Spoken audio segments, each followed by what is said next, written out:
Types of leveling সম্পর্কে বলবো। অর্থাৎ বিভিন্ন ধরনের লেভেলিং যে হয় ভাগগুলো আছে সেই ভাগগুলো সম্পর্কে বলবো। তো লেভেলিং এখানে আমি ভাগগুলো লিখেছি দেখো। ফার্স্ট আছে simple levelling, differential levelling, tie levelling, longitudinal আর profile levelling and reciprocal levelling. এই পাঁচ ধরনের লেভেলিং হয়। তো প্রথম যে লেভেলিংটা সম্পর্কে বলবো সেটা হচ্ছে simple leveling. Simple partial leveling সম্পর্কে আমি প্রত্যেকটা সম্বন্ধে আলাদা আলাদাভাবে ডিসকাস করে দেবো। প্রথম যে লেভেলিংটা বলবো সেটা হচ্ছে সিম্পল লেভেলিং। সিম্পল লেভেলিং কাকে বলছে? সিম্পল লেভেলিং কথার অর্থ হচ্ছে যখন কোনো দুটি বিন্দুর মধ্যে আমরা কোনো দুটো পয়েন্ট ন্যাচারাল সারফেস লেভেলের উপর যে কোনো দুটি পয়েন্টে যখন রিলেটিভ হাইট যখন আমরা বা রিডিউস লেভেল যখন আমরা মেজার করতে চাই তখন আমরা সিম্পল লেভেলিং করব। তখন বলবো না যখন দুটি বিন্দু একটা আরেকটা থেকে ভিজিবল। দেখো এখানে যে ড্র করেছি, এখানে দেখো দুটো পয়েন্ট নিয়েছি, একটা আছে এ এবং একটা বি। এখানে এ থেকে বি পয়েন্টটা কিন্তু ভিজিবল, অর্থাৎ এ থেকে বি পয়েন্টটা দেখা যাচ্ছে। আমরা সিম্পল লেভেলিং এর ক্ষেত্রে কি করব? আমাদের আর আমি বলেছিলাম আগে যে আর আমাদের কি হয় কার্ভেচার ফর্মে থাকে। তো যখন এরর পড়াবো তখন এররের মধ্যে আমি বলে দেব যে কি কি ধরনের এরর হয়, কার্ভেচার এরর, রিফ্লেকশন এরর। তো এই কার্ভেচার এররের কারণে অর্থাৎ স্টাফকে যত দূরে দূরে নিয়ে যাওয়া হবে তত রিডিং কিন্তু চেঞ্জ হতে থাকে, অর্থাৎ রিডিং কিন্তু বাড়তে থাকে। সেই কিছু এররের কারণে আমরা যে সিম্পল লেভেলিংটা করব সেই লেভেলিং এর ক্ষেত্রে কি করা হবে?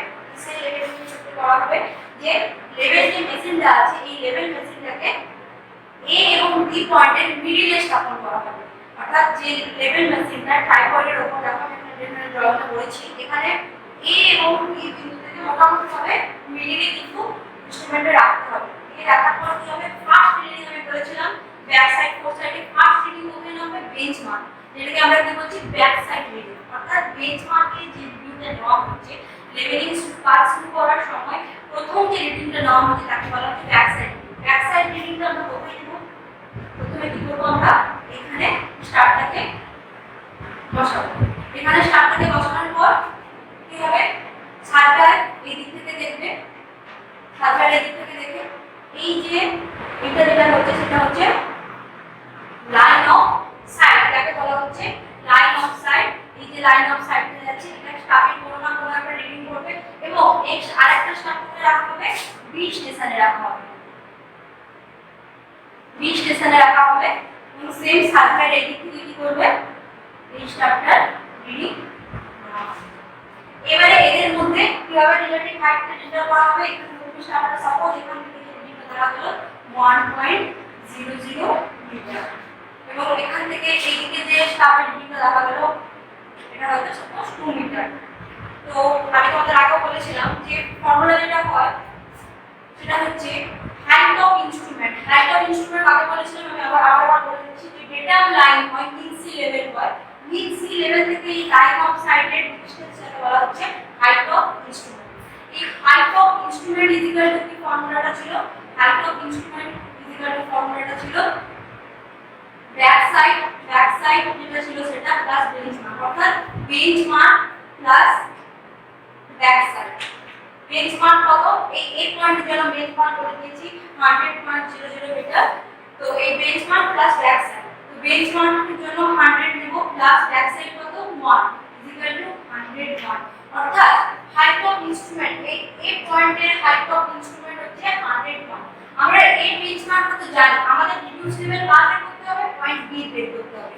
পয়েন্ট বি বের করার জন্য তাহলে এটাকে বলা হচ্ছে ব্যাক সাইড এবং এই রিডিংটাকে বলা হচ্ছে ফোর সাইড, কারণ আমরা এখানে লাস্ট রিডিংটা যেটা লিখেছি সেটাকে বলা হচ্ছে ফোর সাইড। নেক্সট দেখো এরপরে যখন আমরা বি পয়েন্টে রিডিউস লেভেল বের করব, বি পয়েন্টে রিডিউস লেভেল বের করার জন্য যে ফর্মুলাটা reduce level is equal two কি ছিল? Height of instrument minus four side. অর্থাৎ হাইট অফ ইনস্ট্রুমেন্ট যেটা সেটা থেকে যে আমরা যে ফোর সাইডটা পেয়েছি, অর্থাৎ এখানে যে রিডিংটা পেয়েছি সেটা যদি মাইনাস করে দিই আমরা কিন্তু বি পয়েন্টে রিডিউস লেভেল পেয়ে যাব। অর্থাৎ এটা কত হবে? 100। এটা কত পেয়েছিলাম? 101 minus is equal to 99.00 meter. অর্থাৎ হাইট অফ ইনস্ট্রুমেন্ট থেকে একটা বাদ দিতে আমরা কত পেলাম? 99। অর্থাৎ বি পয়েন্টের রিডিউস লেভেল হচ্ছে 99 মিটার। এইভাবে কিন্তু আমরা প্রত্যেকটা পয়েন্টের সিম্পল লেভেলিং দ্বারা রিডিউস লেভেল মেনটেন করতে হবে। সিম্পল লেভেলিং কখন করব না, যখন দুটো বিন্দুর একটা বিন্দু থেকে আরেকটা বিন্দু ভিজিবল অর্থাৎ দেখা যাচ্ছে, সেই ক্ষেত্রে কিন্তু আমরা মেশিনটাকে অটোমেটিক লেভেল মেশিনটাকে কি করব, মিডিলে স্থাপন করব। মিডিলে স্থাপন করে দুদিকে আমরা স্টাফ রেখে ব্যাক সাইড এবং ফোর সাইডে এখানে মাইনাস প্লাস করে আমরা রিডিউস লেভেলটা নির্ণয় করব। নেক্সট যে প্রসেসটা আসছে দেখো, নেক্সট প্রসেসটা হচ্ছে ডিফারেন্সিয়াল লেভেলিং। ডিফারেন্সিয়াল লেভেলিং কাকে বলা হচ্ছে না, সিম্পল লেভেলিং এর ক্ষেত্রে আমরা দেখলাম যে যখন দুটো পয়েন্টের একটা থেকে আরেকটা ভিজিবল হচ্ছে তখন আমরা কি করছি, সিম্পল লেভেলিং করছি। কিন্তু ডিফারেন্সিয়াল লেভেলিং এ হচ্ছে যখন দুটো বিন্দুর মধ্যে অর্থাৎ দুটির বেশি বিন্দু, দুটো বিন্দুর মধ্যে সাপোজ এই একটা এ বিন্দু এবং এটা সি বিন্দু, এই এ এবং সি বিন্দুর মধ্যে ডিসটেন্সটা অনেকটা বেশি। এই জন্য কি হবে, কোনো মেশিনের এতটা পাওয়ার নেই যে এখান থেকে এখানে কোনো স্টাফ রাখলে সে রিডিং করতে পারবে, এরকম মেশিন কিন্তু হবে না। এরকম মেশিনের যেহেতু সেই ক্ষেত্রে আমাদের কি মিডিলে কিছু সাপোর্টিং পয়েন্ট নিতে হয়, সাপোর্টিং কিছু স্টেশন নিতে হয় যেখানে আমরা স্টাফ রেখে আইএস অর্থাৎ ইন্টারমিডিয়েট সাইড রিডিং নিতে পারি। সেই ধরনের লেভেলিংকে বলা হচ্ছে ডিফারেন্সিয়াল লেভেলিং। কিভাবে করা হয়, সাপোজ প্রথমে বলেছিলাম যে বেঞ্চমার্কে রেখে কি করা হয়, লেভেলিংটা করা ব্যাক সাইড নেওয়া হয়। ব্যাক সাইড নেওয়া হচ্ছে, তাহলে মেশিনটা প্রথমে সাপোজ এখানে সাপোজ মেশিনটা স্থাপন করা হলো,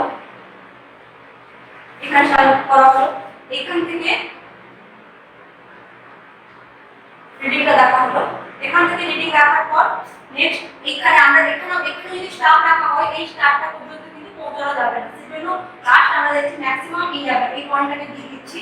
তো এখানে ম্যাক্সিমাম, তো এখানে একটা স্টাফ রাখা হবে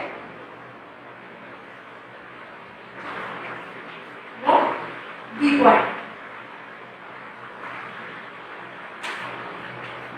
বি পয়েন্ট রাখা হবে। এবারে এইখান থেকে যেটা আমরা এটা দেখছি, সাপোজ এটা 2 মিটার, এখান থেকে যেটা দেখলাম সেটা 2 মিটার, এবং এখান থেকে যেটা যাচ্ছে লাইন অফ সাইড, এখন আমরা বলছি লাইন অফ সাইড যাচ্ছে, তো সেই লাইন অফ সাইডটা দেখো এই রিডিং এটা নিচে আছে। আমরা এই প্রসেসে রাইজ এন্ড ফল মেথড দ্বারা ক্যালকুলেশন করব, ক্যালকুলেশন এর পরে দেখাবো। এটা যেহেতু নিচে আছে স্টাফটা, তাহলে এই রিডিংটা নিচে দেখার পর এটা থাকো 3.00 মিটার। নেক্সট এই যেটা দেখো, এটা দেখো সাপোজ এটা দেখলাম 1 মিটার, এটা 1 মিটার দেখা গেল। এখান থেকে এই স্টারটা রিডিং 3 মিটার এবং এখান থেকে এই স্টারটা রিডিং দেখলাম 1 মিটার, অর্থাৎ নিচ থেকে এটা 1 মিটার দেখছি। এবার এই পয়েন্টের পরে যখন এইখানে আসা হবে তখন কিন্তু আর দেখা যাবে না, তো সেজন্য এটা লাস্ট পয়েন্ট আমি বলেছিলাম যেখানে মেশিন অটো লেভেল মেশিন স্থানান্তরিত করা হচ্ছে সেই পয়েন্টটাকে বলা হচ্ছে ফোর সাইড এবং মিডলের গুলোকে বলা হচ্ছে ইন্টারমিডিয়েট সাইড অর্থাৎ আইএস, এবং এই পয়েন্টটাকে কি বলে বলেছিলাম সিপি অর্থাৎ চেইন পয়েন্ট। যে পয়েন্টটার পরে যে পয়েন্টটা লাস্ট রিডিং নেওয়া হয় তারপরে লেভেল মেশিনটাকে চেঞ্জ করে দেওয়া হয় সেই পয়েন্টটাকে বলা হচ্ছে সিপি। তো এরপরে কি হবে, এই সি পয়েন্টকে করার জন্য কি করা হবে, মেশিনটাকে আবার লেভেল মেশিনটাকে এখানে প্রতিস্থাপন করা হবে। করার পর এখান থেকে প্রথমে যখন এখানে সি পয়েন্টে দেখা হবে তো এখানে স্টাফ রাখা হবে, এই স্টাফের রিডিং নেওয়া হবে এবং তার আগে এই স্টাফটার আগে যেটা চেঞ্জ পয়েন্ট এখানে রাখবে এবং তখন এটাকে কি বলা হবে ব্যাক সাইড। অর্থাৎ এইখান পর্যন্ত যখন এলো, এইখান আমরা রিডিউস লেভেল নির্ণয় করে নেওয়ার পর বের করে নেওয়ার পর দেন মেশিনটাকে এইখান থেকে তুলে এখানে শিফট করলাম। শিফট করে প্রথমে কি করব, আবার ব্যাকে নেব, এই স্টাফটা রিডিং নেওয়া হচ্ছে এবং এটা তখন হয়ে যাচ্ছে কি ব্যাক সাইড, এবং তারপরে এটা যেটা নেওয়া হচ্ছে এটা হচ্ছে কি ফোর সাইড। তো এইভাবে এটা রাইজ এন্ড ফল মেথড দ্বারা এইভাবে ডিফারেন্সিয়াল লেভেলিং এর ক্ষেত্রে কিন্তু দুটির বেশি বিন্দু যেখানে ডিসটেন্স অনেক বেশি হয়ে যাচ্ছে সেখানে কিন্তু একটা বিন্দু থেকে আরেকটা বিন্দু দেখা যাচ্ছে না, সেক্ষেত্রে সাপোর্টিং কিছু পয়েন্টের দরকার হয়, সেক্ষেত্রে আমরা ডিফারেন্সিয়াল লেভেলিং